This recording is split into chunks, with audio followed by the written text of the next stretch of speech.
Pegasus जासूसी कांड, जिस पर अब तक की सबसे बड़ी अपडेट यह है कि जासूसी रिपोर्ट जारी करने पर एमनेस्टी इंटरनेशनल का यू टर्न। एमनेस्टी ने जासूसी लिस्ट से खुद को किनारे कर लिया है, यानी बिना किसी आधार के ये लिस्ट जारी कर दी गई थी।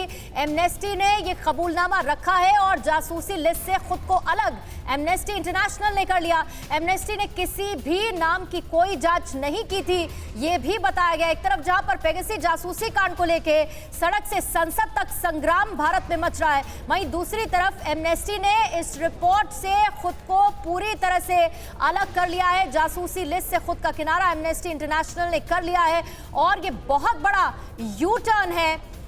सीधा हम रुक करेंगे, मेरे से होगी मनीष झा इस पर और ज्यादा डिटेल्स के साथ जुड़ चुके हैं। मनीष, ये किस तरह का यू टर्न एमनेस्टी इंटरनेशनल का, ये कहते हुए बिना किसी आधार के ये लिस्ट जारी कर दी गई थी? जी हाँ, बिल्कुल। देखिए, और अगर मैं आसान शब्दों में कहूँ तो घोर कंफ्यूजन है, क्योंकि पेगासस की जिस लिस्ट का नाम दिया जा रहा था और ये कहा जा रहा था कि उसका जो सोर्स है वो एमनेस्टी इंटरनेशनल है, यानी एमनेस्टी इंटरनेशनल को एनएसओ के एक विसल ब्लोअर से ये तथाकथित लिस्ट मिली थी और उसके बाद दुनिया भर के करीब 40 मीडिया संस्थानों ने उस 50,000 नंबर में से अपने अपने संबंधित देशों की लिस्ट को बताया था कि यहाँ पर जासूसी हो रही है।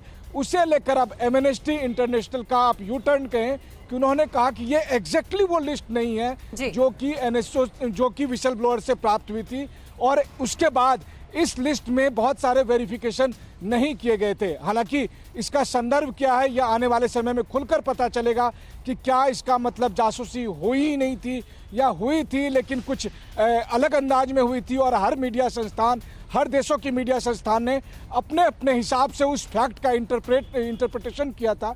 वहीं दूसरी तरफ अगर आप देखें तो पेगासस जासूसी मामले को लेकर फ्रांस के राष्ट्रपति ने अपने यहाँ नेशनल सिक्योरिटी की मीटिंग बुला रखी है। इजराइल से खबर आ रही है कि इजराइल की सरकार ने भी मंत्री समूह का गठित किया है ताकि वो इस बात का पता लगा सके कि जो कंपनी एनएसओ है उन्होंने कुछ मिसयूज किया है या नहीं। तो जाहिर है कि इस पूरे जासूसी कांड को लेकर राजनीतिक विवाद हो या डिप्लोमेटिक विवाद हो, से जो आप कह रहे हैं कि घोर असमंजस की स्थिति है, क्या इस असमंजस की स्थिति में ये जिसे बड़ा मुद्दा बनाया गया था, बड़ा आरोप लगाया गया था सरकार के ऊपर, वो गलत साबित होता है? देखिए, क्लीन चिट अगर ना भी दें आप तो कानूनी भाषा में हम उसे कहते हैं बेनिफिट ऑफ डाउट, कि आप कम से कम उन्हें इस संदेह का लाभ तो जरूर दे सकते हैं कि एग्जैक्टली हुआ क्या था।